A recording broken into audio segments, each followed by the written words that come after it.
How to find and see reposts on Instagram.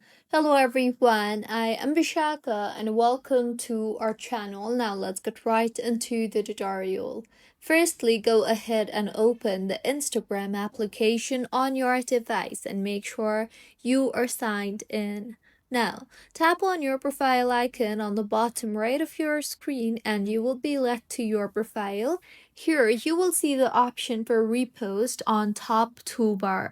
So tap on the repost icon there, and in this particular interface, you will be able to see all the posts and the reels that you have reposted.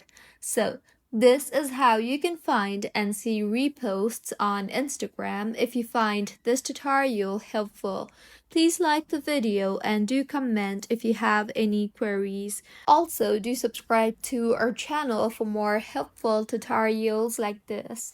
See you on the next one.